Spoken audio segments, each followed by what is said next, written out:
1,78,000 అరబిందోకి బడ్డీలు తగ్గించి ఓ పిఎస్సి డాక్టర్ని ఎక్స్ట్రా ఇందులో వేసి అక్కడ ఒక డాక్టర్ని తీసేశారు.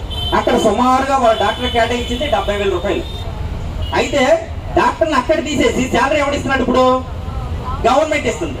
మరి అక్కడ ఆడికి ఇచ్చే 1,80,000 70,000 తగ్గించాలా?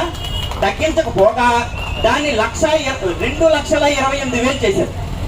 మొత్తం ఖర్చు కలుపుకున్నా కూడా 50,000 దాటదు. సరే, వాళ్ళు చెప్పేవి నేను ఏపీపీఎస్సీడీఏకి నా ఒక చిన్న విన్నపం ఏంటంటే, మీరు ఆర్టీఓలో ఫైల్ చేయండి.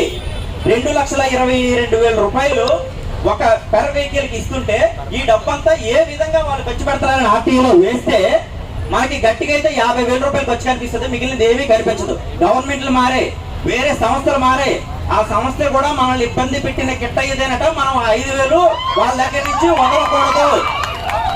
50,000 సుమారుగా ఒక వెహికల్ మీద 50,000 అట్లీస్ట్ 50,000 ఆ సంస్థకు వస్తుంది. ఎన్ని వెహికల్స్ ఉన్నాయి? ఇందులో నిజం అబద్ధం ఏదో తెలీదు, దీన్ని కరెక్ట్ చేయొచ్చు. కావాలని అంటే ఒకవేళ ఇది తప్పు అయితే నేను వెనక్కి తీసుకుంటాను. 750 వెహికల్స్ తిప్పుతున్నామని ఆన్ రికార్డ్ చూపిస్తూ 450 వెహికల్స్ మాత్రమే తిప్పి స్కామ్ కూడా జరుగుతుంది అన్నది కూడా ఒక ఇది. ఇవన్నీ మీకు డబ్బులు పోతున్నట్టు అనిపించట్లేదా? మాకు వచ్చేసరికి మీకు డబ్బులు పోతున్నట్టు అనిపిస్తుందా? ఆల్రెడీ ఉన్నదే అడిగాం. మనది కానిది మనకొద్దు, మన దన్నది ఏది వదలొద్దు. ఒక్కసారి సార్కి ఒకటే రిప్లై, మాది కానిది మాకొద్దు, మా దన్నది ఏది అడగొద్దు. అందరూ మనది కానిది మాది కానిది అడగొద్దు, మనది కానిది మాదన్నది. నెక్స్ట్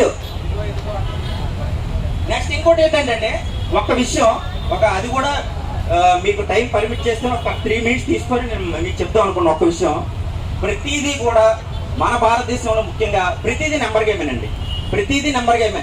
ఈవెన్ మన సీట్లే కాదు, ఆల్ సీట్లు కూడా మీకు తెలిసిన నెంబర్ గేమే.